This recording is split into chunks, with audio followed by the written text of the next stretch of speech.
Suatu hari Nabi SAW pernah mengantar jenazah sahabatnya. Waktu jenazah tersebut ditaruh di kuburan, kata Nabi SAW, kalau seseorang mukmin meninggal dunia, siapa orang mukmin teman-teman sekalian? Orang yang sudah menggabungkan antara rukun Islam sama rukun iman. Kalau antum syahadat sudah, muslim, alhamdulillah, sholat 5 waktu, zakat, puasa Ramadan, haji, sudah dikerjain. Ditambah dengan keimanan, yakin Allah ada, yakin malaikat ada mencatat, yakin diturunkan dalam Al-Quran, yakin ada Rasul yang mengajarkan Nabi Muhammad SAW ada diterima pahalanya hari kiamat, maka itu namanya mukmin. Ditambah dengan mengimani qada dan qadar. Kalau ada orang sholat, Allah ada nggak ya? Malaikat catat nggak ya? Hari kiamat saya terima nggak? Ini masih muslim, belum mukmin, masih level di bawah. Pertama muslim dulu baru mukmin. Makanya dalam hadis disebutkan ada iman, ada Islam, ada iman, ada ihsan, gitu kan? Ini level-levelnya. Nah, kata Nabi SAW, kalau orang mukmin menggabungkan antara rukun Islam sama rukun iman, sholat yakin Allah ada, sholat begini dan seterusnya, maka akan datang kepadanya 3 sosok malaikat pada saat meninggal. Dan ini teman-teman bukan dongeng saya ceritakan, ini hadis Nabi, berita wahyu yang pasti kita semua akan saksikan. Demi Allah ini benar, ini wahyu, gitu kan? Malaikat datang, di kiri kanannya malaikat rahmah membawa kain kafan dari surga, yang satu malaikat maut di ubun-ubun kepalanya sambil berkata, ya ayyatuhan nafsul mutmainnah irji ila rabbiki radiyatan mardiyah. Hai jiwa yang baik, keluarlah kepada rahmat dan pengampunan Tuhanmu. Kata Nabi SAW, ruhnya keluar lebih mudah daripada air dari mulut kendi, cepat sekali. Begitu keluar, belum sesaat keluar ditangkap oleh malaikat rahmah, dibungkus dengan kain kafan dari surga, dibawa ke langit. Begitu dibawa ke langit, menembus 7 lapis langit, semua malaikat-malaikat di atas langit sana berkata, ruhnya siapa ini? Sungguh mulia ruh ini. Kenapa? Kata Nabi SAW, karena ruh itu mengeluarkan bau yang lebih wangi daripada bau kasturi. Semoga kita semua insya Allah termasuk. Maka kata Nabi SAW, malaikat rahmah mengatakan ini fulan bin fulan, namanya yang paling mulia di dunia. Lalu kemudian ditembuskan sampai langit ke-7, lalu kemudian terdengar suara dari langit ke-7. Allah Azza wa Jalla berkata, catatkan hambaku termasuk penghuni surga, kembalikan dia di dunia, di sana saya ciptakan, di sana pula saya akan bangkitkan. Diantar ruhnya bersamaan jasadnya, diantar oleh kerabatnya. Baru 3 langkah mereka jalan, dia masih bisa, ruh ini masih mendengarkan suara sendal mereka. Lalu malaikat datang mendudukkan dia lalu berkata, siapa Tuhanmu, siapa nabimu, apa kitabmu? Lalu dia kalau orang beriman, kata Nabi SAW, Allah berfirman, yuthabbitullahu alladhina amanu bil qawli tsabit fil hayatid dunya fil akhirah. Allah akan tetapkan jawaban di lisan orang-orang beriman di dunia. Kalau dia belajari agama ini lalu ditanya kenapa kau sholat, kenapa kau puasa, dia akan punya jawaban dari wahyu.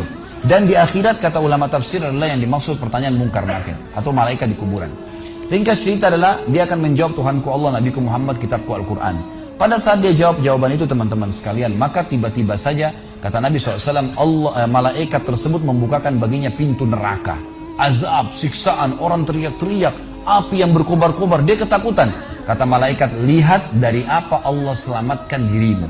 Karena kau beriman, kau nggak jadi masuk sini, ditutup. Supaya dia tahu nih, kalau dia salah akan masuk situ, ditutup. Dibuka pintu surga, dayang-dayang, permadani, istana yang luas, luar biasa. Dia gembira.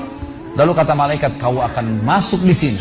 Maka si mayit tersebut pun berdoa mengatakan, ya Allah cepatkan waktu, karena aku ingin masuk ke dalam surgaku. Lalu datang di sebelahnya orang yang tampangnya gagah, badannya bersih, wangi, saking sempurnanya kata jenazah ini. Ruh ini berkata, siapa kamu ini? Sungguh sempurna ciptaan Allah pada dirimu. Maka dia berkata, diam dulu. Maka dia berkata, gitu kan?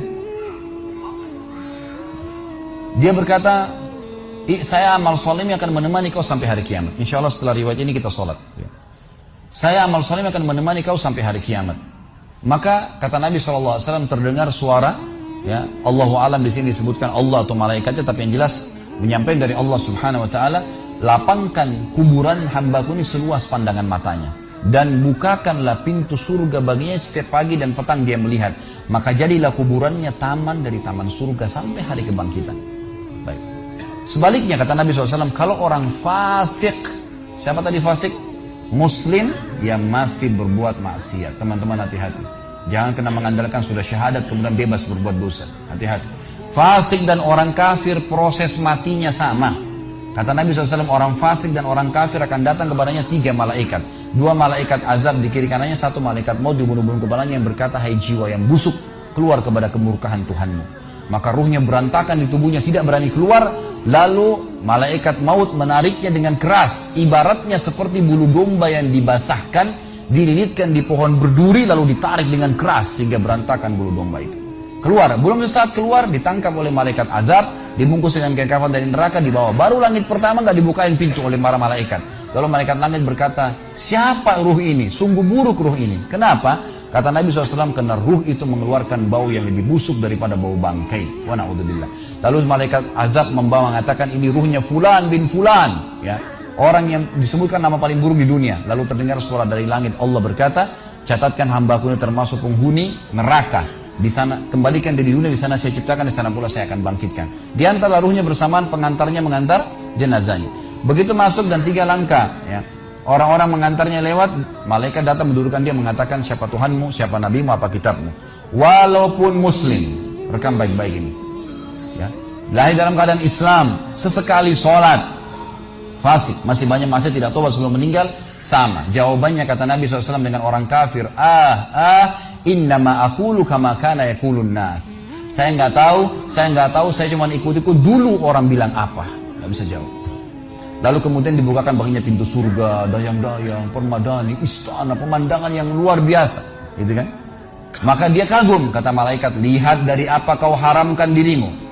Dulu kau bisa masuk sini, tapi kau tidak mau, ditutup. Dibuka pintu neraka, azab, siksaan, orang dipotong, teriak-teriak, kesakitan. Lalu dia ketakutan, kata malaikat, ini tempat kau selamanya, kau tidak akan bisa lari. Maka dia berdoa mengatakan, ya Allah jangan kau cepatkan waktu karena aku tidak ingin masuk ke dalam nerakaku. Lalu datang di sebelahnya orang yang buruk tampangnya, bau badannya nggak enak. Lalu saking buruknya kata jenazah ini, kata ruh ini, siapa kamu ini? Pergi dari saya, sungguh buruk ciptaan Allah pada dirimu. Maka dia mengatakan, tidak, saya amal burukmu yang akan menemani kau sampai hari kiamat. Lalu dalam penutupan hadis Bukhari ada 2 riwayat. Yang pertama, Allah Azza wa Jal ya, mengirim kepadanya malaikat yang tidak punya penglihatan dan pendengaran. Allahu alam bagaimana ini? Yang membawa sebuah besi. Yang kalau besi itu seluruh jin dan manusia bersatu mau membalik saja mereka tidak mampu. Bayangkan seluruh jin miliaran, seluruh manusia miliaran, balik saja mereka tidak mampu. Ini saking kuatnya malaikat tersebut. Maka menghantamkan ke tubuh orang ini hancur, diutuhkan kembali lagi. Begitu terus sampai hari kiamat. Riwayat yang kedua mengatakan Allah Azza wa Jal membuat dinding kuburannya merengut tubuhnya, menjepit tubuhnya sampai seperti ini tulang rusuknya. Kembali lagi, kata ulama hadis digabungkan keduanya, dipukul sambil diremukkan, dikembalikan lagi, begitu terus sampai hari kiamat.